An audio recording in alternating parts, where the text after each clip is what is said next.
I bought my Model S Plaid from Carvana and was hit with an insane APR, a car not sold to me as advertised, and I discovered hidden damage almost immediately after my return period was up. With all that said, my conclusion is I probably would buy from Carvana again. But why? This is the fourth car I've purchased in the past few years. First was directly from Tesla, second was a private Craigslist sale, third was one of those used car dealerships on the side of the road, and fourth was Carvana, which I have to put in the upper 50 percentile of experiences from good to bad. I've also shopped at many of those big, chain style dealerships, but every time I was scared away by their predatory salesmanship, attempts at upselling weird packages I didn't want, and pressure to change what I wanted. For example, when a Subaru dealership spent an hour trying to convince me automatic BRZs are better than manual ones, even though the only reason I was in the market for a BRZ was for a 6-speed manual transmission. But they went as far as 2 salesmen at once trying to convince me that purchasing manual vehicles is a mistake, and that those who do it wish they had purchased an automatic. They were presumably saying this because they had no manuals in stock, they only had automatics at the time. Or take the time a huge dealership that sells tons of used EVs tried to convince me and my friends into believing that they were cleaning a car we wanted to test drive, when in actuality, they realized the screen was broken and were rushing to repair it before we were allowed to do the test drive. In short, without even buying from large dealerships, I can say for certain that I put them in last place of all of these options to purchase a car. The bar for vehicle sales is so incredibly low that Carvana just blows the competition out of the water in spite of doing a bad job themselves. Take the second Tesla I purchased. I initially went to one dealership who said the car was in stock, only for them to sell it as I was on the way to the test drive. I can't really blame them for taking a sale because that's what they're in business to do, but trying to hunt down these vehicles can get exhausting pretty quickly. And then there was the big dealership with its own problems. And finally, there was the dealership I actually purchased from, whose in-house financing started at 20% APR, who sold me the car with an illegal inspection, who lied about the used EV tax credit eligibility, and who failed to deliver my license plate to me. And this is all just for a single vehicle purchase. Dealerships prior to this constantly shut me down and wouldn't even pay me any attention. I recently accompanied my friend on his quest to buy a vehicle of his own. He went to a couple used dealerships, as well as traveling as far as to the next state over to see what's available. Each car he was interested in, he got inspected by a mechanic, which cost between $75 to $150 per car for pre-purchase inspections. But after multiple sketchy vehicles, he landed on one that was over 2 hours away. He got it inspected, did the test drive, all seemed fine, but just a couple days after purchasing, the air conditioning died. The previous owner had filled it with Freon, so it worked just long enough to sell, which was immediately a $1,500 repair. There was no 7-day return period on what was a purposefully misleading private sale. Ordering from Carvana means no test drive, but when I tried buying used cars back from the age of 19 to 22-ish, some places just straight up wouldn't let me. Even if I proved I was licensed and insured, they'd still ask me to prove I had money to purchase the vehicle, so I would end up pulling up my YouTube analytics in the parking lot. But some even requested to run my credit before I could even see the car, since I was looking at sticker prices above $50,000, which at this point is just a average car price. Even after that, some dealerships still straight up told me just no.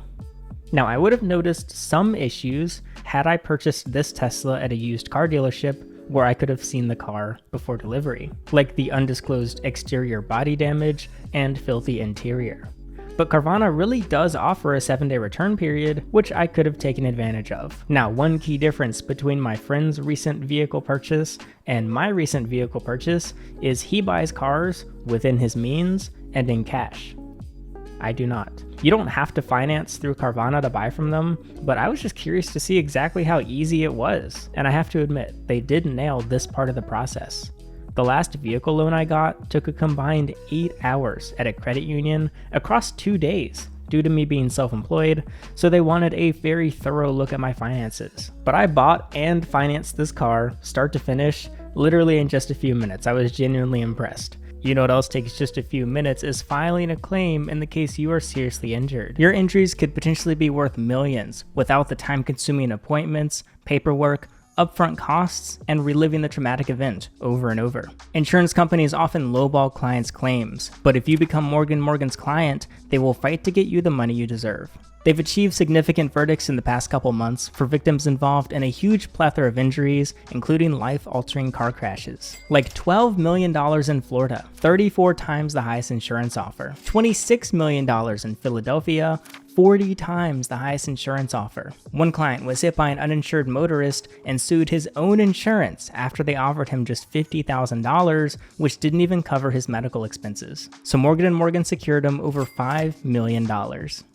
Morgan's fee is absolutely free unless you win your case. So if you've been seriously injured, your case could potentially be worth millions. You're just a few clicks away from potentially changing your life. You can start your claim now with Morgan & Morgan at forthepeople.com/goherping, linked in the description, or by using your phone to scan the QR code on screen. Thank you to Morgan & Morgan for sponsoring. Back to the video. In spite of my credit score being 820 at the time, Carvana hit me with a 10.99% APR.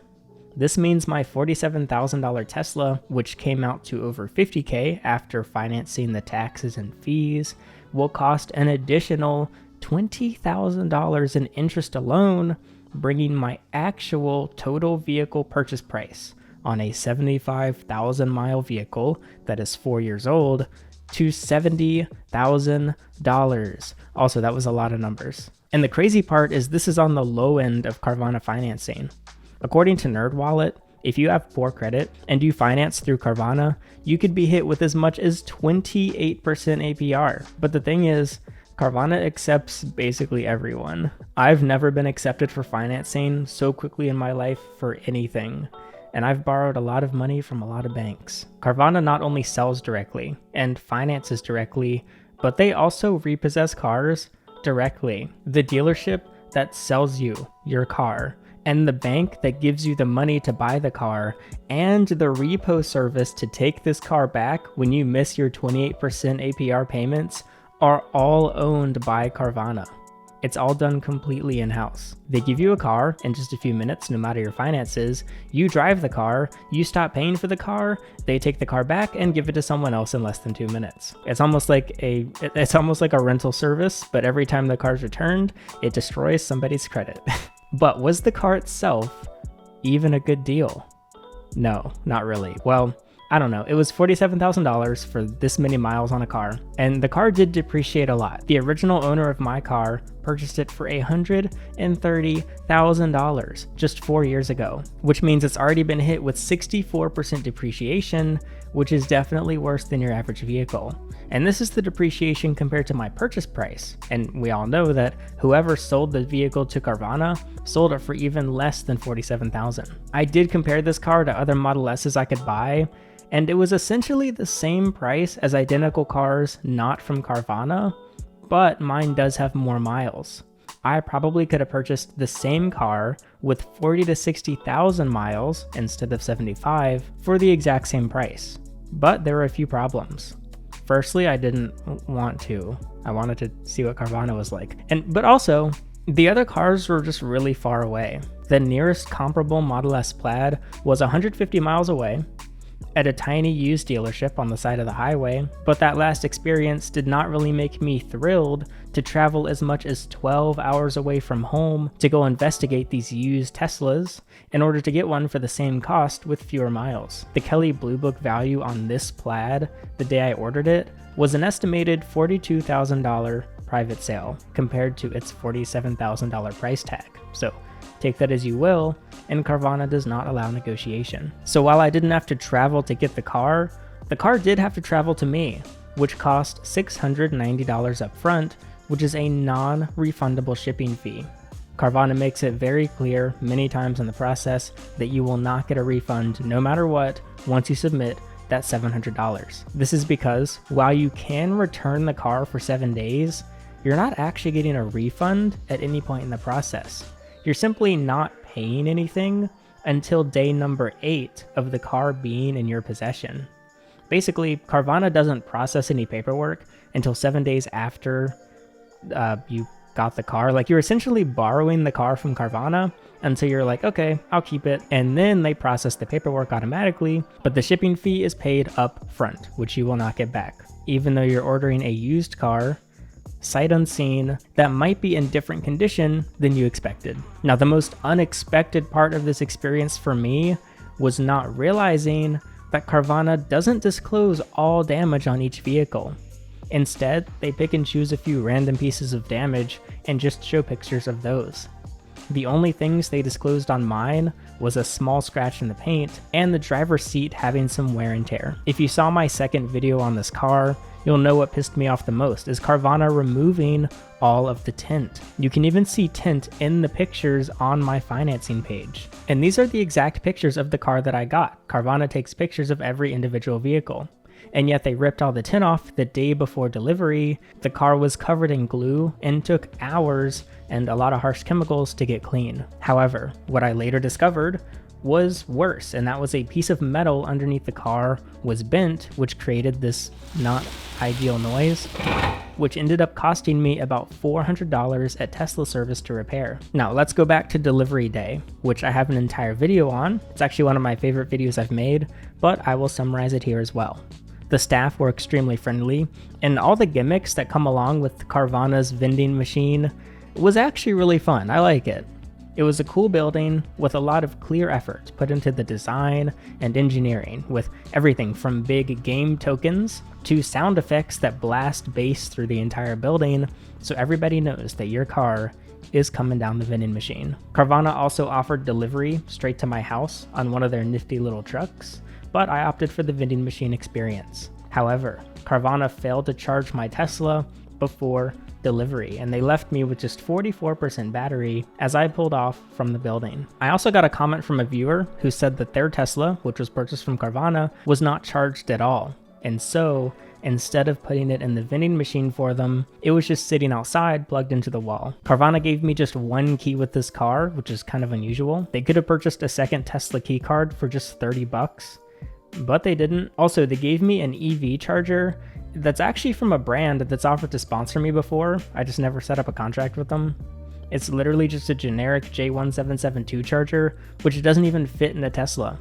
So you have to use an adapter to use the charger that comes with the Tesla. It's like buying a used iPhone that uses a lightning cable, but then they give you a USB-C cable, and then you have to get a USB-C to lightning adapter. And I feel like I can't stress enough that it's not like I bought a 15-year-old grocery getter hybrid car. It's technically a luxury sports sedan, and Carvana gave it to me dirty, damaged, with an off-brand Chinese charger and a single car key, all while selling it to me above market value. Also, unlike CarMax, Carvana does not report the health of the battery on their EVs. However, Carvana does offer extended warranties, which I declined everything of. I also declined gap insurance because I like to live on the flippin' edge. So, is Carvana good? I don't know. It's okay. It's not really any better or worse than the average car dealership in my experience. The one difference being everything happens really, really fast. My hope is that the simplicity of buying on Carvana becomes the industry standard. Because even if every seller continues to be predatory and misleading and take advantage of customers, just rip the band-aid off and abuse us quickly. I don't want to sit in the dealership for 4 to 6 hours and have all this back and forth. Like, I don't like it.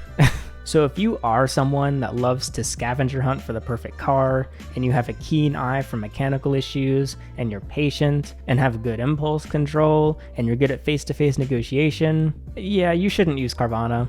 But personally, this is me. So next time I buy a used car, I'll still shop around. I would like to try CarMax at some point as well. Maybe I'll hit some classic used dealerships. But I have to admit that Carvana will probably be the first place I check when I want to buy more cars, because I like to buy cars. And finally, if you ever want to go down a rabbit hole, I recommend looking up the co-founder and CEO of Carvana and see what his dad got up to in his own career, because that's a whole story of its own. Carvana's, it's okay.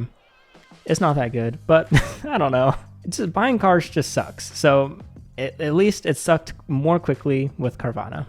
That'll be it. I'm Alex, and thanks for watching.